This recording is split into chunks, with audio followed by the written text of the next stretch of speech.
बोलिए विष्णु भगवान की जय।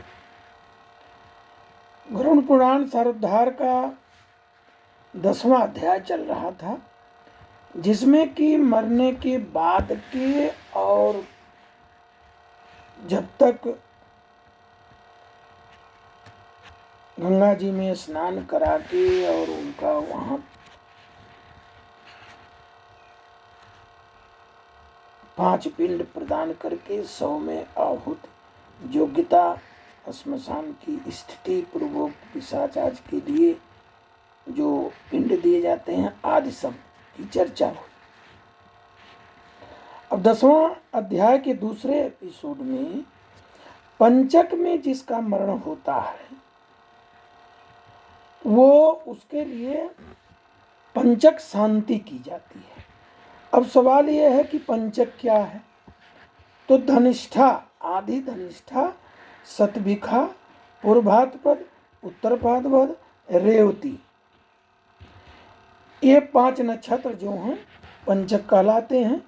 इन नक्षत्रों के स्वामी जो हैं क्रमशः वसु, वरुण, अजचरण, अजयपात, ऐरबंधु और पूषा।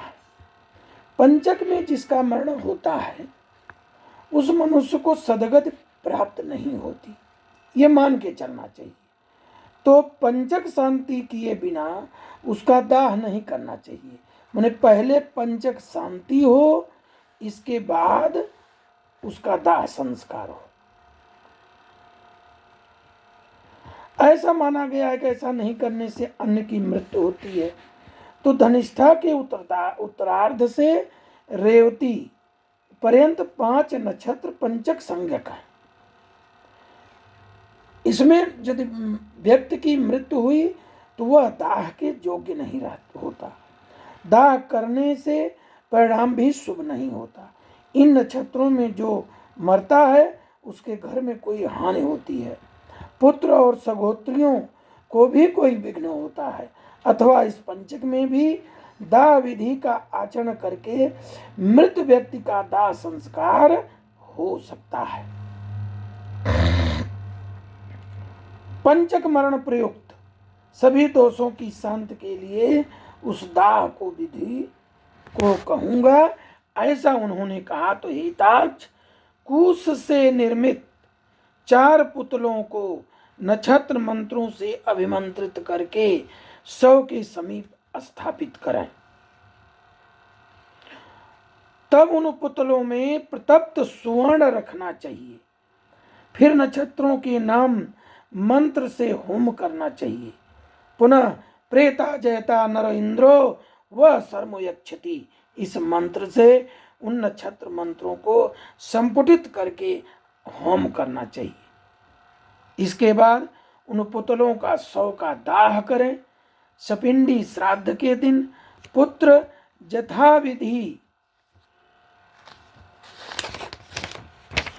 शांति का अनुष्ठान करें।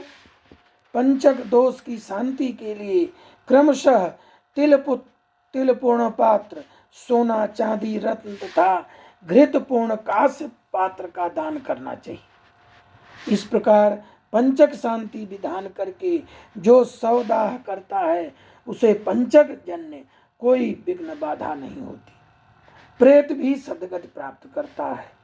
इस प्रकार पंचक में मृत व्यक्ति का दाह करना चाहिए और पंचक के बिना मरने पर केवल 100 का दाह करना चाहिए। यदि मृत व्यक्ति की पत्नी सती हो रही है तो उसके दाह के साथ ही 100 का दाह करना चाहिए। यह ऐसा विधान पहले था।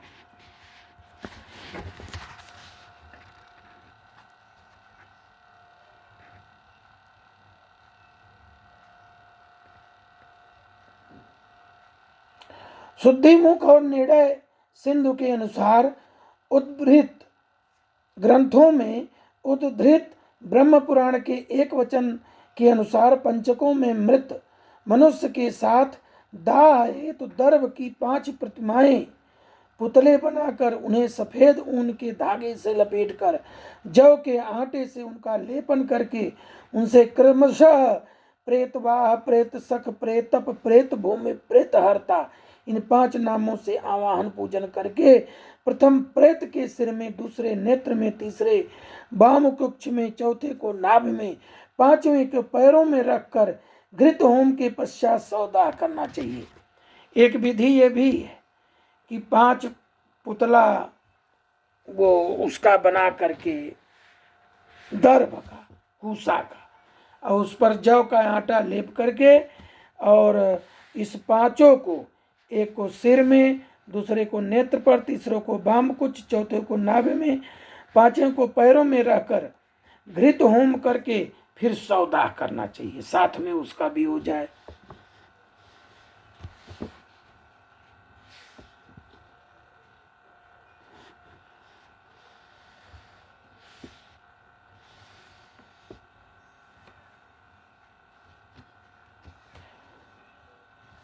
देखिए, सती होना अब स्वेच्छा पर आधारित है।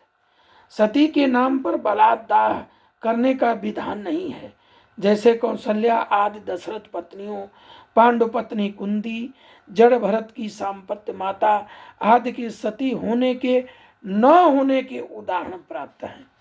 सती होना कोई बहुत जरूरी नहीं है।